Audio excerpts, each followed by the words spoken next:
Hello, everybody. My name is Aaron. My name is Mike. And I'm Jeff. Welcome to another episode of the Imp Golf Podcast. How are the two of you doing today? Well, Doing well. Monday squared. So, we're getting one more Monday out of the way this week. So yep. Yeah, thank God. Hey, do you know what the Norwegian phrase is for speed bump? No. No idea. Farts humper. It's a fart thumper. Farts humper. Why That's not? a great name. We should change the name here. My inner little boy is giggling mightily at that one. Fart thumper. Farts humper. Be careful for the farts humper.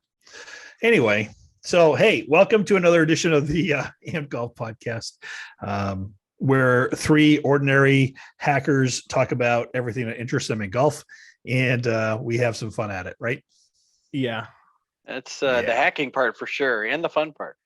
Yeah. So let's talk about the topic that was before we get started into everything else. Let's dive into the topic that kept us on the edge of our seats and kept the anger level slightly elevated through 2 rounds of frustrating golf this weekend. Slow play. And so a disclaimer about the slow play, right? So technically it wasn't slow play, right? By the rules of but it's right. For us. But what we're used to, what we like to do, right? That was some slow play. Right. So 2 rounds, early-ish morning one day, what is 8:15?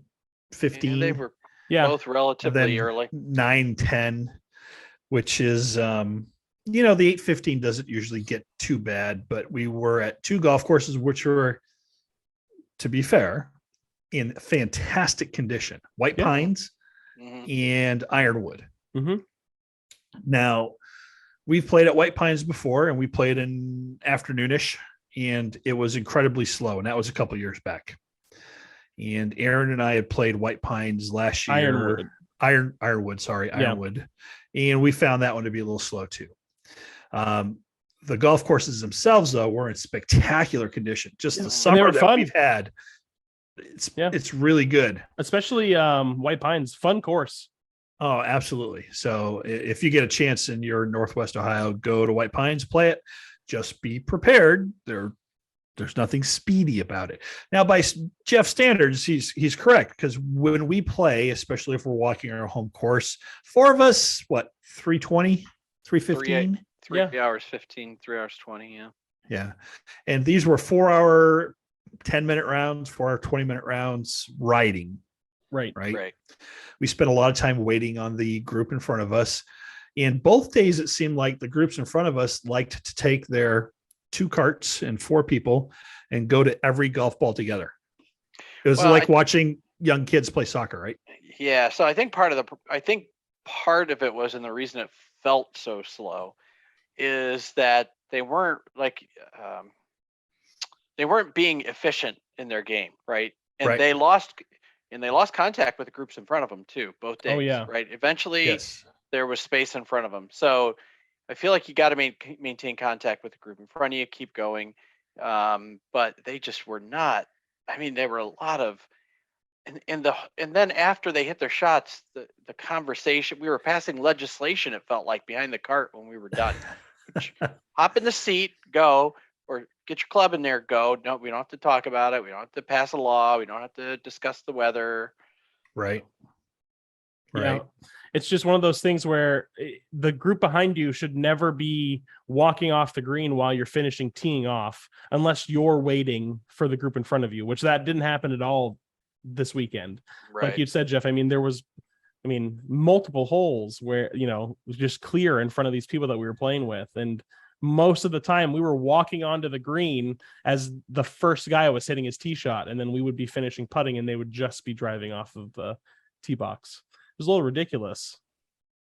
Yeah, it did raise the hackles a little bit and impact the round a little bit, because when you're playing in a bad mood, it really takes Yeah, right. And Nancy Lopez, who we did a whole episode on once, just a while back, has this thing and says, "Play happy." It's hard to play happy when you're pissed about the group in front of you taking their sweet time. Mhm. And White Pines was way worse than Ironwood. It felt way worse than Ironwood because there were multiple groups stacked up. Right. Right. If we had just gone ahead of that group, we would have had a clear day pretty much the whole day. But we were being nice and we asked what tee time theirs was, and it was just before ours. So, and they arrived, on the tee box right After we at did. or just after their tee time, Yeah. right? Oh, that was So- after their tea time. Yeah. We should have taken the initiative and gone. And it was I blame us for that one. We Oh, were being yeah. nice and we shouldn't have been at that point. But slow play, man, it's frustrating. And for those of you that are just out for a leisurely round of golf, if you notice people crawling up your butt all day, let them go through, will you? We'd appreciate it. Yeah. And Well, again, go ahead, Jeff. I was just going to say the other side of that coin is if you're the group, this is just like driving, right, on a single lane road. If you're the car that's the first car in a line of 15 that look like they're trying to get around you, guess what? You're the slow one. Yeah. All right. You're probably going to get you probably can go a little bit faster and keep things moving along. So golf course, same way, right? Pace of play, maintain contact with that group in front of you. It's part of the reason golf gets a tough name sometimes because nobody wants to go out and spend 5 hours, 6 hours on the golf course getting But around there- golfing. Right, but there are a lot of people, and I would wager a guess, especially around where we are in the middle, middle of the country, Midwest, around that area where people don't a lot of people have to look forward to is going out and golfing on the weekend. So they're going to spend all day out there and they're going to drink and they're going to do right. whatever they want. And that's okay, right? You're allowed Right. to golf how you want to golf. Sure. Just pay attention to how you're impacting groups. Right. Particularly behind you, in front of you too, obviously, but behind you and your pace of play. Now, to be fair too, the golf courses don't have rangers. And where are the rangers out there saying, hey, you're falling well behind the group in front of you. You got to speed up. Mm-hmm. And that could help a little bit. But I understand there's an expense associated with that. And, they don't want to piss off members, things like that. So. And they operate a lot of times on razor thin budgets in this Mhm. area. Everything is tight. So, you have to be that course quote pro / owner guy if you're going to get in the cart and run around, and then you're trusting your pro shop to be run efficiently. And it's, I'm not saying it can't be done. I'm just saying it's not an easy problem to solve necessarily. Right. Especially again around here where, like you're saying, most of these courses, we're within 60 miles of the nearest country club. I feel like, all these courses are really, really stretched thin. So they're not going to have anyone out there maintaining it. And they want those guys that are going to come out there and buy a ton of beer and spend all day on the golf course. It's good for them, Absolutely. Absolutely. So it's partly an us problem with our pace that we like, which is faster than most, right? Brisk. It is brisk and we can pretty much outpace anybody in carts when we're walking. Well, there's been times where you and I have played 2-hour rounds, Dad, where it's just you and me in a cart and we're the first ones off and it's boom, we're back home in 2 hours and we had a great day. We didn't play poorly. I think a lot of people really just don't know how to play ready golf and don't know what ready golf is. If you're a 20 handicap, you should not be getting up there and taking 5 practice swings. That's not going to help you. You're still going to duff your shot 10 feet in front of you. Just get up there and hit the ball, take a practice swing, hit the ball. Yeah. That's how you're that guy. That guy, right, that has the friend with the rangefinder. You're on the tee box. What's it to the tree? 220. What's it to the bunker? 240. What's it to this? What's it to that? And then you hit it 30 yards into to the rough on our left side, Right. So, look, we've all been there. We've all done it. But you bring up a really good point too, Aaron. There was a pro, and I don't remember who it was this week, that was talking about amateur golfers. And he said, amateur golfers shouldn't take practice swings. Just get up there, check your stance, make sure everything's good, have your swing thought, make your swing. I jokingly call Mary the queen of practice strokes. She's really not that bad. No. She's so much better. So much better. I mean, I love my wife to pieces, but it was stressful for me to watch her prepare for a golf shot. She has gotten tons better. I have too. I mean, I used to stand over a shot for a long time, but I just one of those things, Yeah. You're not gonna get better by doing the same things over and over and over again that have been bad. You got to change it up. Yeah. So if your approach is taking 6 practice swings and you're still hitting it fat, you should probably just try to be that one guy that takes the club out of his bag and lines himself up and then gets there. He goes, no, and he goes back to his bag to get a second club to put behind him. Remember that guy? Right. You should not be on the golf course with 3 other people working on things. Yeah. No. A thing you said too, Aaron, ready golf, right? So all of us are really wrapped up. I've seen groups that are really wrapped up in this notion of the guy that's furthest back or the girl that's furthest back. I'll say person for generic terms. Person furthest back from the hole has to hit the ball first, right? No. Now, okay, look, weekend golf, guys are out playing, just as long as you're not an obstruction or a danger or in the way of anybody else, just hit your golf ball. Yeah. Go right. If you're on the left side of the fairway 20 yards ahead of somebody and the guy on the right side of the fairway is dinking around, hit your ball. And we'll do that a lot especially Dad and I will do that where we'll have split the fairways and I'll drive to Dad's ball. He'll go, all right, cool, drop me off, and I'll drive to mine, and then I'll pick him up in the fairway as he's walking to his ball that he just hit. That's ready golf. That is, you don't need to wait for the people behind you, especially if you have carts. Drop someone off, go to your ball, meet in the middle. and go. Yeah, I like movement, right? Mm-hmm. If I'm golfing, I want to try to keep moving as much as possible. A, I'm old, so it helps keep me limber. Right. But B, it keeps the pace and it keeps this clock in my head going in the right direction. So, and that's important for me. So I not that I wouldn't mind spending all day and playing, 36 holes or whatever, but I want to get back to the family. They're extremely generous, allowing me to take this time, pretty much as much time as I want to play golf. I don't want to abuse that privilege with them either. So it's important for me to get done and get back home so that I can participate in whatever's going on family wise. So that's where I'm at with it. So, hey, if you're playing slow, pay attention to the people around you. And just remember, and again, 4 hours shouldn't be it's a good standard, but it shouldn't be the goal. If you can play in less than 4 hours, that should be what you strive for. Right. None of us are playing for, $4 million. None of us. It's just weekend warrior stuff. So, but emphasize safety, right? Don't push so hard in the group in front of you that you hit somebody's golf cart with a ball while his wife is still in the cart, because that guy might get grumpy whose wife it is. Just saying. Yeah. Right. And that happened. Imagine that. So anyway, I'm sure there are so many people listening to this that are just like, 4 hours isn't shit. I don't know what you guys are talking about. Blah, blah, bunch blah. of whiners. It's like, man, I love in New golf. Hampshire. It was crazy. In New Hampshire, it was 5-6 hours every time. You'd have 3 people stacked up on the tee boxes. It's crazy. Right. And again, we all love golf. Obviously, we do. We do this every week, but I don't want to go out and spend the 2 days that I don't have to work on a golf course for 6 hours. Like that is that's ridiculous. Yeah. I have a lot of other vacation interests. Somewhere playing golf. Right. Right. Right.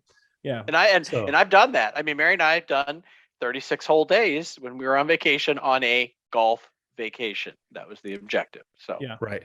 And if you really feel like you need more work, you need to put in some effort, don't forget to hit up Swizzy Golf and give them a shot. Right. I'm sure Eric and his team will be thrilled to hook you up with a pro to help you with your golf game. And look, they don't pay us. We just like them a lot. Yeah, we like really good guys. So, and it is a good app. If you need help with your game, Swizzy Golf's the way to go. So shameless plug because we love you, Eric. Anyway, enough of the PSA with the slow round. Let's talk about Tony Finau going back to back. My boy. Yeah. I'll be honest. I didn't get to watch any of it. But I was so, that's awesome. Love Tony Finau. So happy that he's got his back-to-back wins. Again, another person who's now won multiple times this year on tour. Yep. He finishes at 26 under. He moved up in the rankings. He's now number 13. So he's going to he really could crack that top 10, which has been a long time coming, I think, for him. Well, I think what happened was he listened to our podcast not too long ago of me saying that he was, the most underproducing big name in golf. Yeah, and he took it personally. He must have taken that personally because he's been on fire lately. So Yeah. Go Tony. Right. Cam Young, Cantlay, and Canadian Taylor Penrith finished in a tie for second at 21 under. Whoa, they let a Canadian out of the country to golf? They did. They're not locked down anymore. So, it's nice. It's nice. This is Young's 5th second place finish this season and should lock up Rookie of the Year honors for him over Sahith Theegala, who we love as well and is having an absolutely stellar year. But Young, he had so many chances this year. And I saw a glimpse of an article where he said he's upset with his season. I don't think he has anything to be upset about. I understand being competitive and wanting to win. But I believe he brings it every week and he's shown up. He's just outstanding and one of the best rookies I think we've seen in a long time and having one of the greatest rookie seasons we've seen in a long time. Right. So, yeah, I get being upset about your season, but hey, it's your first year on the PGA Tour and you're probably Rookie of the Year and oodles of top 10s and dramatic play at the Open Championship, bunch of number 2s. He's number 17 in the world right now. Yeah, it's hard to. That's a tough complaint right there. It is. Ricky Fowler shot a +3 to miss the cut. He really almost couldn't afford to miss this cut, but it dropped him to number 164 in the world. However, there's a revised rankings list now that the PGA is using to move people forward where they're taking out everybody that's playing on Live Golf, right? Oh, wow. I didn't know that. Yeah, so is this not the official World Golf Rankings then? Is this the PGA's own thing? This is like the PGA's own thing. Okay. And it takes Ricky and moves him from 164 to number 123. So he's 2 inside the cut for the playoffs. Which he missed out on last year. Right. So it's surprising that he's, again, I know that the PGA Tour is now using different rankings, but he hasn't really done much. I'm kind of surprised he's still right around there and able to get in. Right. He stands a very good chance of making the playoffs. We call him friend of the channel. He's never actually been on. Aaron and I just like to watch him on YouTube. Wesley Bryan made the cut, finished at 7 under par to tie for 57th. He's definitely not going to make the playoffs. Hopefully he keeps working on his game and getting there. Up next, though, is the Wyndham Championship, which is the last event before the 3 tournament playoff starts.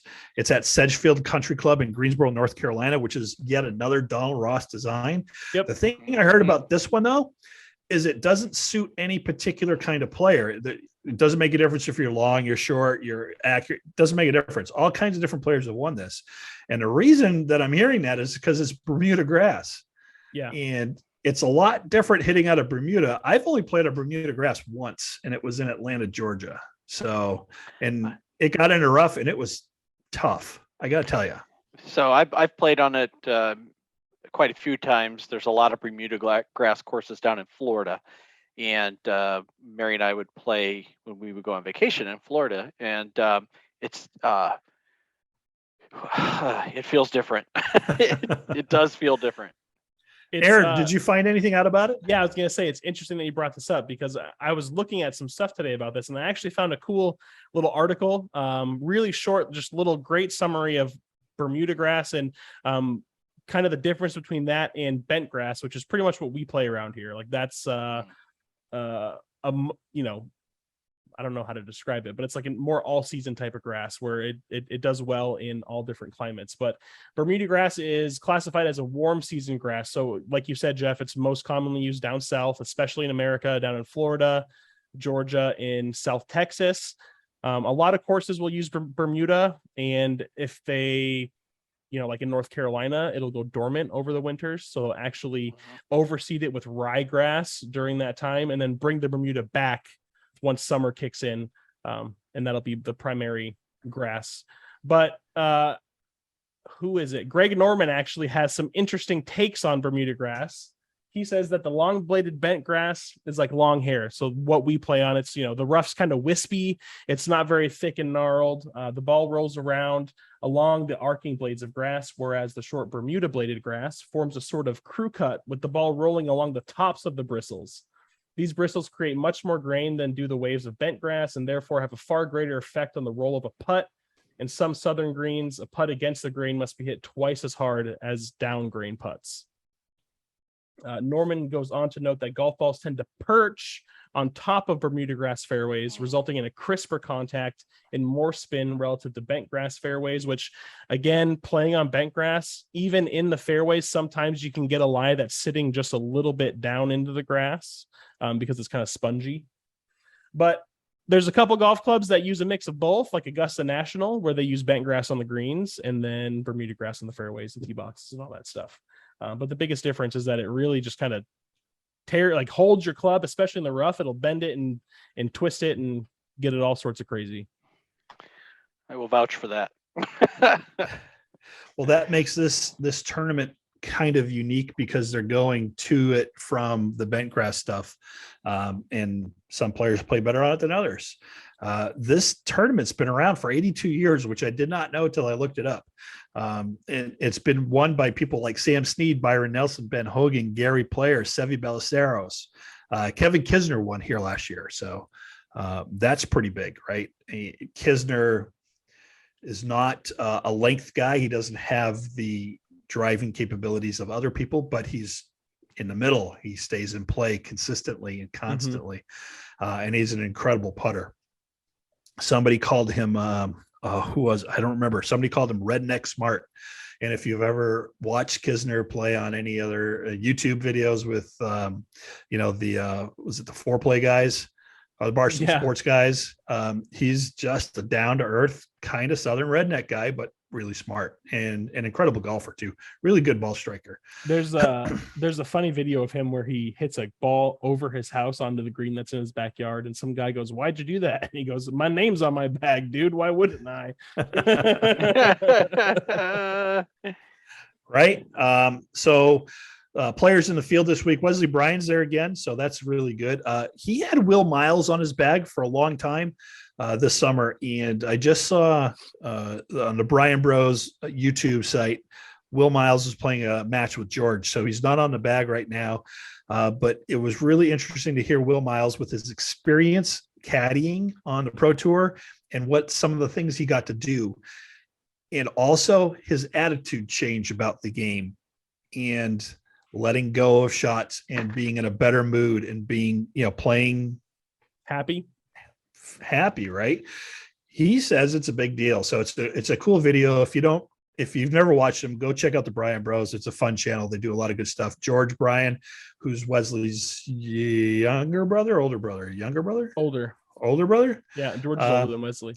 Fairly decent golfer himself and very just happy-go-lucky guy where, he'll hit it 20 yards from the green and go, "That was not a bad shot." And his brother Wesley, who's a pro, is like, that's the worst shot ever, you idiot. It's just a fun dynamic to watch. Will Zalatoris committed to playing, so that's pretty cool. I'm looking through the roster right now, and again, this seems like one of those tournaments. It's right before the playoffs, so there's not a ton of big, top 20 people here at all. I think Will's probably the highest ranked person I've seen in the field so far. So yeah, we have Will, Stuart Sink, Corey Connors, Canadian again, Jeff. So they are allowed out of the country. Jason Day, Ricky's going to be there. Brian Harmon, who lefty we love, he played really well in Scotland. Terrell Hatton, Harry Higgs, who's not having a great year, and I love Harry because it's like me walking onto a golf course, just a lot more talented. Billy Horschel, Zach Johnson, Kisner, Anirban Lahiri is going to be there. And, we all know what he did at the beginning of the year. Shane Lowry is going to be there. So that's a pretty big one. Yep. Doc Redmond, Justin Rose, Adam Scott, HV3, Johnny Vegas, and Danny Willett are the big names. It's hard to not pick Will Zalatoris here, but I'm not going to pick Will Zalatoris here because I don't think he plays up to his potential in just a everyday tournament. I don't see it. I'd like to see Harold Varner the third win it. He seemed like he was going to be the guy that was going to win a couple earlier in the year. Hasn't really shown up a ton lately, although he didn't really do too bad in the Open Championship. So I guess it's really, No. I mean, he played good golf. But I'd like to see him win something this year. It'd be nice. I'm gonna go with Billy Horschel. Oh, you took my pick. Gotcha. I'm gonna go with it. I like Billy on this one. I think he's been driving the ball exceptionally well this year, and it's a big deal for this course. You got to drive the ball well. His game's just looking pretty good. So I'm going to go with Billy. I like him. I like how he presents himself and what's going on with him. After this tournament, it's the FedEx Cup Playoffs, right? We start at St. Jude, followed by the BMW Championship, and we wrap it up in East Lake for the Tour Championship, where we go from 125 to the top 70 to the top 30, something like that. I don't know. Northern Trust, right? That's the first one. It's Northern Trust BMW Tour Championship. Is that what it is? No, it's the St. Jude, followed by the Jude? BMW, Okay. and then the East Lake, then at East Lake for the Tour Championship. That's what I think it is. Regardless, we'll deep dive into it next week because we're really going to start getting into it. We're going to have to make picks, what's going to happen, things like that. And something else I'll get into just a little bit later. We'll let Jeff talk about the Lpga because a lot of stuff's going on in there on the Lpga as well. This is the final season, the 2022-23 season is the final wraparound season. I believe we reported in the past that it was going to start, that this was the final wraparound season and it was going to start up in January. That's not true. So next year will be the right back to regularly scheduled programming where they start beginning of the year and end in August, right? In August, beginning of September. So this year's another wraparound season, which means I'm going to get the spreadsheet ready and we're going to do the fun. Every week we pick one person and you can never use them again for the rest of the season. And we'll do their money. We'll use their winnings as the barometer for who's going to be the champion. And if anybody out there wants to join, all you got to do is hit us up. I'll put you on the spreadsheet and I'll track it for everybody too. We can't have too many people join. Otherwise, we're not going to be able to make picks after like the 6th or 7th week. No. We can all pick the same player. Okay. You can only pick a player one time for the year to win. I was confused. I thought like someone picked it and it just got removed from the spreadsheet. No. So what it means every week you got to pick your winner and then you can't use that pick again. Okay. Period. Cool. It's hard. It's really freaking hard. You got to kind of forecast you got to really crystal ball it.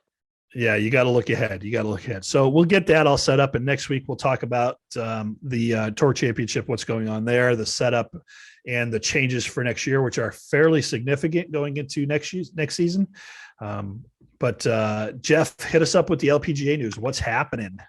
Well, they did play. The Scottish Women's Open was this past weekend. A young Japanese golfer won it by the name of Ayaka Furue.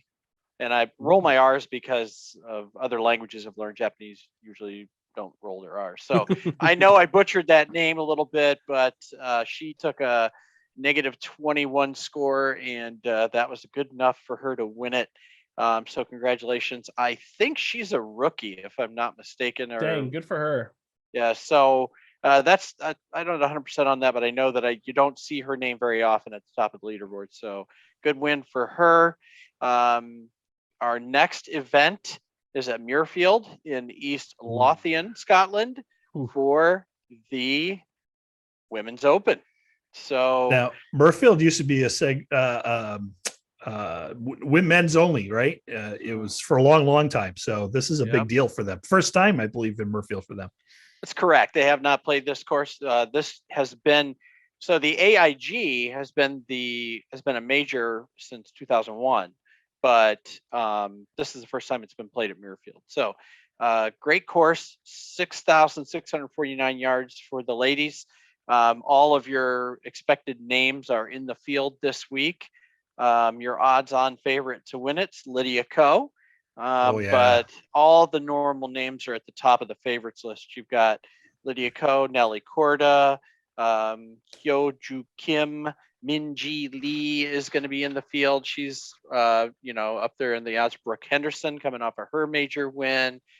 Jin Young Ko, my personal favorite, Lexi Thompson, checks in as well as one of the favorites to win it. And Georgia Hall's on the list as odds on 10th favorite to win it. So I kind of like Georgia too. So I wish her the best. But I wish all the ladies the best as they go. Good purse, 6.8 million.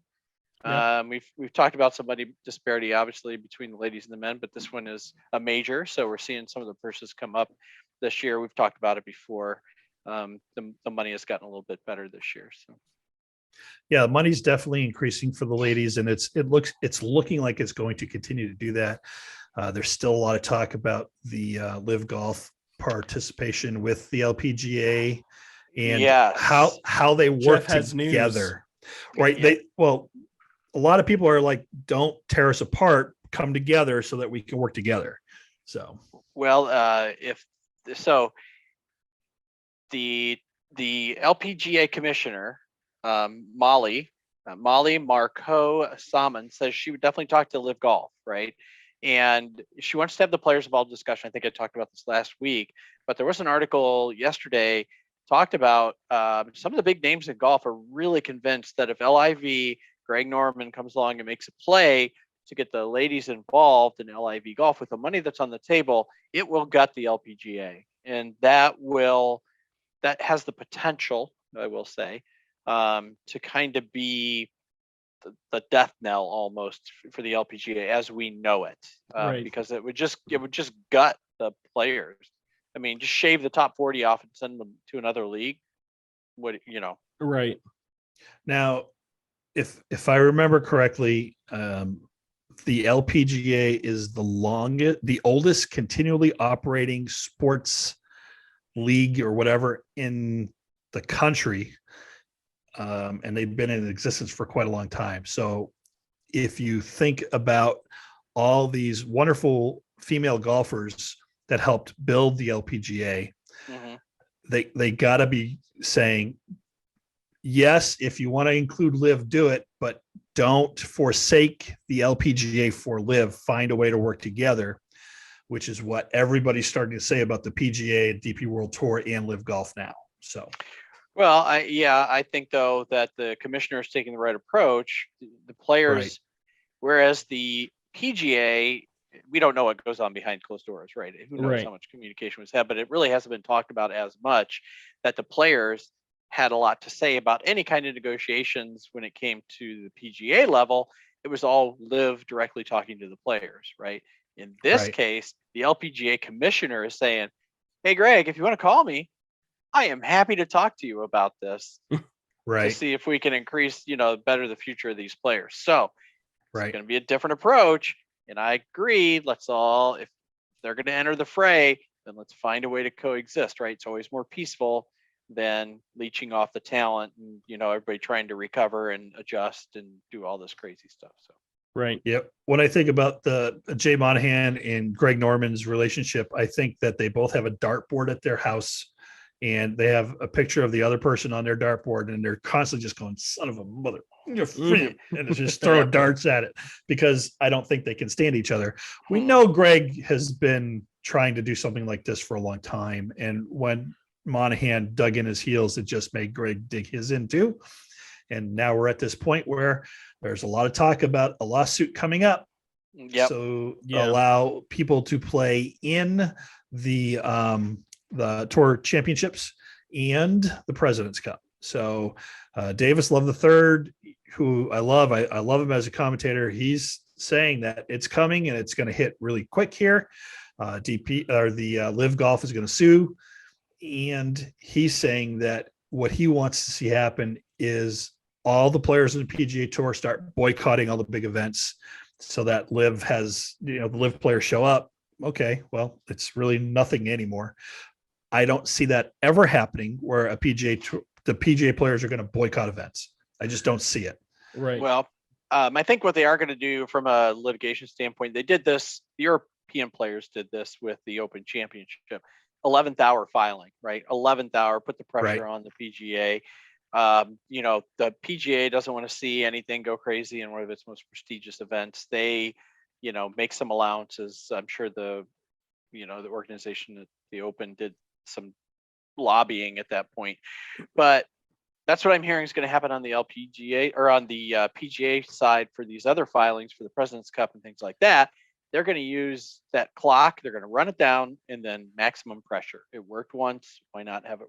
Why not use it again?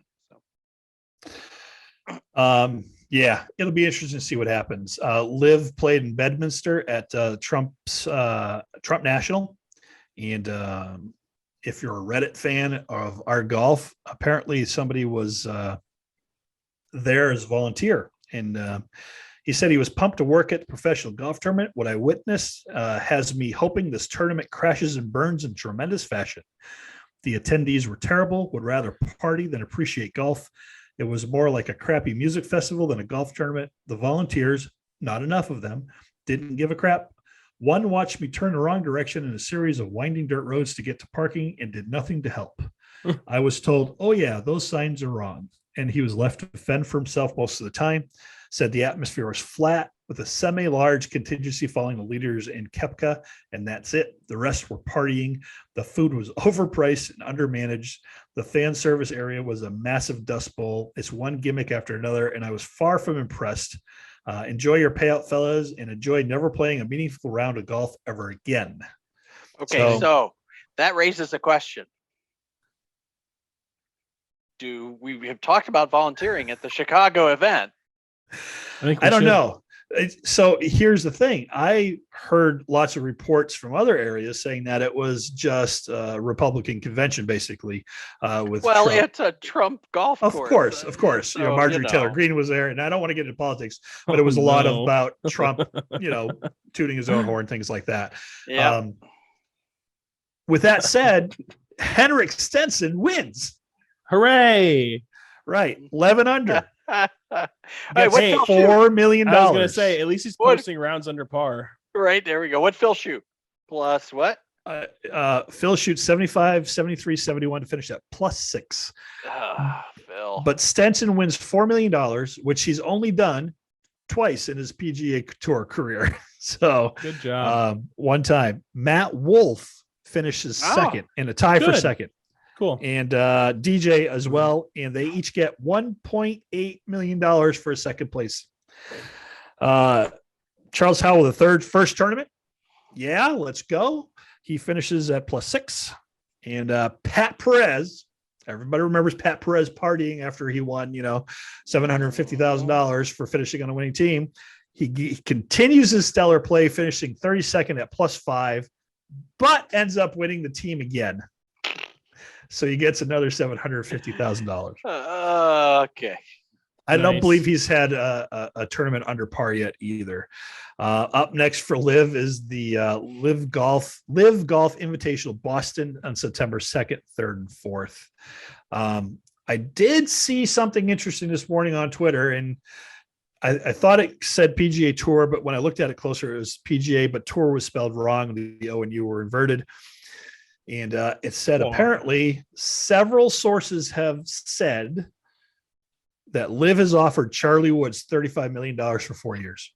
I'd be so mad if I was Tiger's dad. Well, I mean, I guess he probably would have been in on that. Like, they can just call up a kid and be like, "Hey, here's $35 million. Come play for us." Mm-hmm. Yeah, there's no way Tiger allows it until Charlie is old enough to make his own decisions. And even then, you would think the influence that Tiger has based on his play and him talking about how great the tour was for him and blah, blah, blah, Charlie would never do this, right? Ever. No, probably not. But I mean, they're saying Greg Norman confirmed on, I don't remember what show, that they did offer Tiger between $700 and $800 million to head this tour. That's insane. And he said no. So they went with Phil. Yeah, they went with Phil, the guy that needed the money, right? Former Masters champion Patrick Reed, who's been stellar play too, right? Is going to headline events apparently in Singapore and South Korea as part of the Asian Tour's new relationship with Liv Golf. So he doesn't want to play less. He just wants to keep playing, and he's going to go to the Asian Tour now and try to do something, I guess. I don't know. Yeah, I don't know. Whatever. So apparently entry lists for some big events there have been kept open for former major winners. So apparently there's going to be more people that playing Live that are going to go play there. So you were going to say something, Aaron? How is Live? Okay, so when this all happened, Phil's Phil in particular and several other golfers, their whole big thing was that they were doing this to help grow the game of golf, right? Like that was the big thing. How are they growing golf? Couldn't tell you. I would argue that YouTube golfers, specifically Good, Rick Shields, Wesley, these guys do a way better job of grow and have had a more significant impact on the game of golf over the last couple of years than Liv will ever have at growing the game of golf. I think they're trying to bring golf to a wider audience. If that's what they call growing the game of golf, then I guess, they want more people to watch, but I don't think that's really happening. Golf in Asia is huge. It is huge. Golf in Saudi Arabia, not so huge. Maybe that's it. I don't know. Well, there's a joke about one big bunker in there somewhere, but I don't know that I want to take it. Yeah. And people will argue that the PGA has not done enough to grow the game of golf either. And it's not a horrible argument. They do, however, give quite a bit back. I feel there's a lot more for them to do. I mean, just the drive, chip, and putt part of the PGA Tour does a lot for kids. You know what I mean? Like that's a huge thing that brings kids into the game. And YouTube as well. Like Good specifically, I'm going to call them out because a lot of people, 18 to 21 years old who maybe have never played golf, watch one of their videos and like, oh man, that looks like fun. I want to go play golf. That's happened a lot. I've met people that have started playing golf because of watching good videos. They bring a lot more than most, Live Golf does for sure.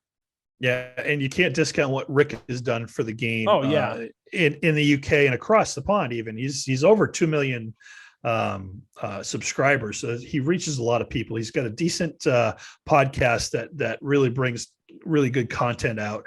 I think sometimes they miss their mark, but like us, they're growing and they're learning more about it and stuff like that, and how to produce a better show without putting their foot in their mouth, which I think they did a couple times, once with Paige, as a matter of fact. So but I think you're right that PGA could, and we've said this a lot, they could do more with the money they have by helping supplement the Korn Ferry Tour, the LPGA, maybe some more first tee stuff for kids, people that are just don't have that ability to get out and play golf as much, but want to. Right. But at least they have something.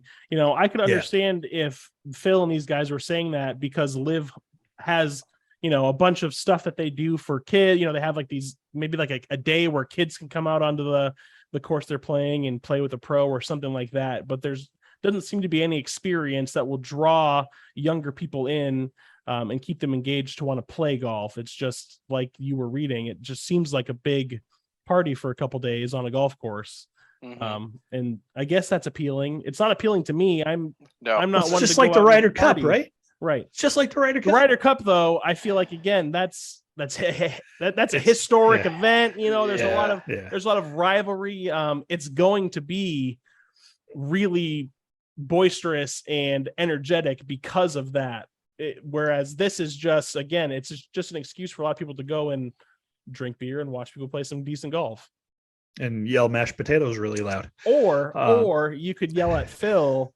I saw some guy yell at Phil and he actually stepped back. He said, "Do it for the Saudi royal family." And Phil stepped off his shot. It was great. It's got to be hard. God, that's got to be hard to take some of that abuse from the fans. I mean, and fans, especially here in the States, will yell a lot of stuff. So causing Phil to back off, not cool. Do it after the shot, right? And see what happens. But Greg, us Americans are known for our restraint. So that's, that's what we're known for. That's us. When you see Aaron get mad because of slow play on a golf course and do a come on, let's go, right? I'm like, it's going to be a good day. So it's going to be a good day. So apparently Greg Norman was on Tucker Carlson's show, and that's where some of this stuff came from. But Carlson asked him, what are they so mad about, the people that are mad about Live Golf? And this was his response, Greg Norman's response. I don't know, and I really don't care. Top So tier stuff great. from Tucker Carlson. That's so Greg Norman. So Greg Norman, he goes on to say, I just love the game of golf so much, and I just want to grow the game of golf. We at Liv see that opportunity, not just for the men, but for the women. Yeah. We at Liv see it for NCAA and younger generations. We at Liv see it as a pathway to opportunities for these kids to experience a new world out there. Liv is the future of golf. Interesting he mentions NCAA because, there's been a lot of talk in California. I think they already, there's revenue sharing going on, if I'm not mistaken. Mm-hmm. So that could change the dimension of the PGA's farming, farm set. Basically, NCAA golf and the Korn Ferry Tour and those are farm tours for golf, right? Just like EHL for hockey and the minors for baseball, whatever. Same concept. So, Yep. When you drain the pool before it fills up all the way, it's a smaller pool than at the other side. So, what is the best thing about the season ending after the Tour Championship? What do you guys think is the absolute best thing that's going to come out of this once the season is done?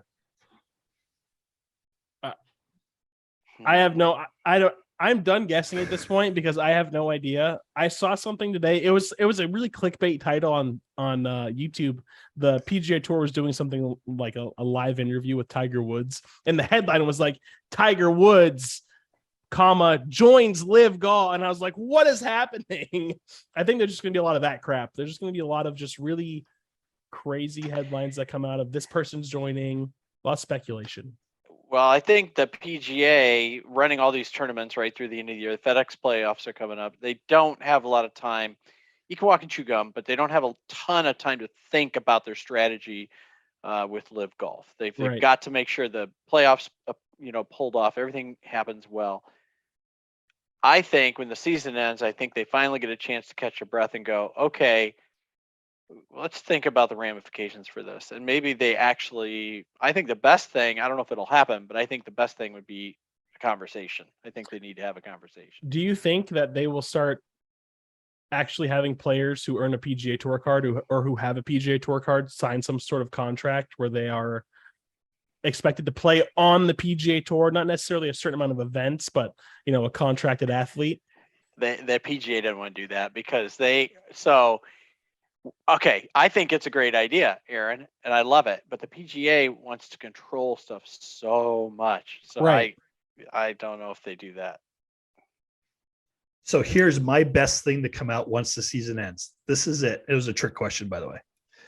The Netflix docuseries. Oh, yeah. I forgot about that. Right? Yeah. Oh, yeah. That'll be fun to watch. Now, I thought it was much stuff that goes on with that in Live Golf, too. Oh, I thought it was brilliant before the season, but with Live Golf really, doing what they're doing. Here are the players that are they're following. Abraham Answer, meh. Daniel Berger, meh. Cameron Champ, meh. Joel Dahman, he's going to be fun because he's just a guy. Tony Finau. Nice. Matthew Fitzpatrick. Yep. Tommy Fleetwood, Ricky Fowler. We get to see Matt winning the U.S. Open. That's going to be so cool. Yes, we do.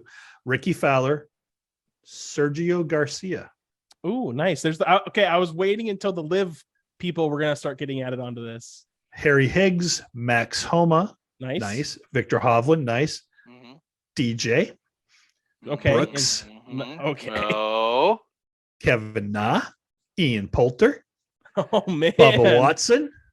Mito Pereira, Colin Morikawa, Jordan Spieth, Justin Thomas. Hey, we're going to see two major winners on that series. This is going to be spectacular. I can't wait to hear the conversations that are happening when the cameras are on, especially if God, I hope it's not scripted, right? I hope it's just real takes and we get to hear real talk about, I want to hear Sergio. He went off at a PGA event saying, I can't wait to get out of here, blah, blah, blah. He's been very vocal about how much he dislikes the PGA Tour. He was trying to get rid of to exit the DP World Tour, but decided not to do that in hopes to still play in the Ryder Cup, things like that. So there's no release date. I don't know when it's going to happen. And I can't find out anything more because there's been nothing posted on this. Is there a since title first for announced. Nothing. I've looked. I couldn't find anything. Now, I'm not the best at browsing the internet sometimes, so maybe I missed it. But everything I saw on this was from like January. So it's gonna be crazy good. We actually might have to have viewing parties to watch this. Let's have a cocktail with it, a special dinner for it, and go. Didn't you say that the same people who are making this made a different show? The F1 Formula series. Run? Yeah, Formula One. Is that on Netflix too? It is. I'll check it out. I've heard it's really good. I've heard it's spectacular, and it's brought tons and tons of fans back to Formula One. So they just did it, and they kicked it really hard and did a really great job. So let's get back to the PGA schedule for a little bit. Their schedule has been released for this coming season. And again, it's the final wraparound format that starts in the fall and ends in August. It features 44 tournaments, season opener in Napa, California, the FedEx Cup Playoffs finale in Atlanta, the four majors, and President's Cup. But, go ahead. Sorry. Go ahead. No, you go. Finish. The Fortinet Championship kicks things off September 15th through 18th with the President's Cup the very next week at Quail Hollow, which is just a spectacular bucket list course. And the Farmers Insurance Open in San Diego will have a Saturday finish again. And the Rocket Mortgage Classic will return to the weekend right before the 4th of July. Nice. So 4th of July, the weekend before the 4th of July, end of June, we could be in Detroit watching Rocket Mortgage Classic next year. So keep that in your bonnet. 2023 majors are Masters, April 6th through 9th, PGA Championship at Oak Hill. Ooh, really nice. May 18th to 21. Yeah. US Open at Los Angeles Country Club, June 15th to 18th, and the Open Championship at Royal Liverpool. Nice. Yeah, on July 20th through 23rd. FedEx Cup Playoffs, 3 tournaments once again, but the top 70 will make the FedEx St. Jude Championship in Memphis. The top 50 from there will advance into the BMW Championship, and the top 30 then will head to the FedEx Cup finale at the Tour Championship at East Lake. So that's what next year looks like. So we have 43 chances to pick winners-ish. Cool. And we'll go from there. So what are we going to say now, Aaron? I was just going to make a joke. So the Formula One series is called Formula One Drive to Survive, and all they're going to need to do is change the Formula One to PGA Tour, and they're good to go. Yep. Drive to Survive. I found an article written as recently. Oh no, January this year. No, that was September last year. So yeah, everything is old. Yeah, I can't find anything new either. I'm over here looking too. They're really keeping it buttoned up, and I just hope that the release date's going to be shortly after the season ends. And right, God, how much fun is that going to be, reliving the year and going through all this, what the players are thinking and the talk around live. Golf is also a very same thing with baseball. I feel like I don't really follow baseball, but I love baseball movies because they're so dramatic, right? And golf is another sport that has just a lot of drama built into it and makes really well for documentaries and things like that. So it's going to be really exciting to rewatch all that stuff. Oh yeah. I just can't wait to, I'm so excited to hear the conversations. Mm-hmm. We've watched all the golf, right? So, it'd be fun reliving it, but I want to hear the conversations. That's what I really think is going to be spectacular for the game, and maybe it'll shed some light on live that we don't know about, right? Or what some of the players are thinking, and that's kind of my hope for this, and to drive more people to golf is always a good thing. So I love that. With 3 events coming left after this week, the President's Cup is coming up. Really, Tony Finau with his play really has he hasn't really clinched it yet, but he's ahead of Jordan Spieth for an automatic invitation into it. Pretty much for every FedEx Cup point earned in the next few tournaments, players will receive 3 President's Cup points. So it's a big deal to perform well. Mm-hmm. Top 5 players in the U.S. points right now are Scheffler, Cantlay, Burns, Xander Schauffele, and JT. They're all pretty much guaranteed an automatic spot or very close to it. Colin Morikawa, Max Homa, who's had a fantastic year again. I love Max. And Will Zalatoris should round out the current top 10. And then Spieth should also make it with Davis Love's picks and things like that. Yeah. Cam Young should probably make it as well. So it'll be very interesting. Billy Horschel, Tom Hoagie, and Kevin Kisner, JT Poston are all on the outside right now looking in. And I know Horschel and Kisner have been very vocal about not getting picked before and feeling that they should get picked because they play well in this kind of an event. So yeah, Kisner does for sure. He's a scary match player. Oh yeah, his match play record's stellar. Yeah, really, really good. So you got to love that. Love took a couple more people for his team. Who was it? God dang it, I don't remember now. Sorry about that. But he filled out his captain stuff. The international squad standings still have not updated yet, but it looks like it'll be Cam Smith, Hideki Matsuyama, Sanjay M, Joaquin Neiman, Corey Connors, Adam Scott, Mito Pereira, KH Lee, pretty much the top 8 right there. Abraham Answer, Louis Oosthuizen, not going to make it because they're live, but it's not a for sure thing yet. So Finau has had a sneaky good season. So I just really good. Yeah, I just remembered too. The PGAtour.com has really good player profiles. Like you can go in and it breaks everything down. He's had 2 first place finishes, obviously the last 2 second place finishes, 5 top 10s, 7 top 25s. He's made 17 cuts and only missed 5 cuts all year. Total money made $5,553,636 this season. Yeah, got to think it's one of his best, if not his best year. So yeah, he's only going to be $10 million behind Scotty Scheffler. So that's not bad. Yeah, no biggie. You know, I forgot to mention this. When Stenson won, one of his quotes was, "See, I played like a captain." Yeah, but you aren't one. So I did the math, and math's not hard, especially when you have a spreadsheet and you know formulas, right? I just inputted all the scores, actually copied and pasted them, put it in a spreadsheet. The average score for the field at Live Golf was like 2.3 over par. Dang. I don't know what it was for the PGA, but PGA has cuts and they play 72 holes like big boys. So that really, it just drives you a little crazy, doesn't it? I'm sorry. For me, if you want to be taken seriously, play 72 holes. Just play 72 holes, because there's lots of jokes and there's going to be a lot of memes coming out about that. So, Scheffler's having an outstanding year. He's about ready to put more money in his pocket as well for hitting certain things. Basically, he's got 13.1 million on course earnings so far, nice, beating Spieth's record of 12 million back in 2015. Adjusted for inflation? No, not adjusted for inflation. So I'm still giving that to Jordan. There you go. But he's going to pocket some more money for other things that he's done throughout the season. So sure. And $18 million for the FedEx Cup winner this year. Dang. $18 million. Not a bad gig if you can get it. Not a bad gig at all. So that's pretty much all I got for the week. What do you guys got? Anything else? Now, will that 18 million go towards his, so let's say Scotty Scheffler, I mean, he's probably going to win the Tour Championship unless he completely collapses and misses every cut and whatever. Will that go towards his current money earned this year as well? It's not regular season earnings. Okay. So I would say now no. We're now in playoff.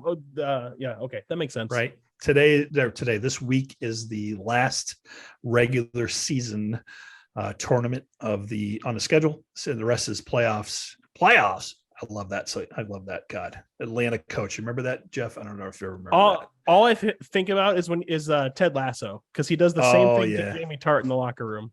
Yeah. So 18 million. Was it like 12 million last year or 10 million or what? 15? Was it 50? It was 15 million. Yeah, I think it was 15 million. So, and the PGA Tour is coming up to like $450 million in total prize money next year. So, but it's hard to compete with the deep pockets of the Saudis, and they're throwing $4 million out for the top for the winner each week, and then like 1.8 million for second place. That's crazy money. It's crazy. So, yep. I don't know. I'm looking forward to Netflix series coming on. Hopefully that's really shows some really good behind the scenes stuff. God, I'm so excited about it. I had forgotten all about it till I was doing some research last night, and it popped up, and I'm like, oh, I forgot all about this. This is going to be spectacular, spectacular. So we got to make a whole event of the first one at least. So hopefully they go deep on the first one to just suck people in. Yeah, that's what I hope for. So we'll see. Yeah. Other than that, I got nothing. I've got it all out of me. I'm good. Yeah. Just hope everyone. Awesome.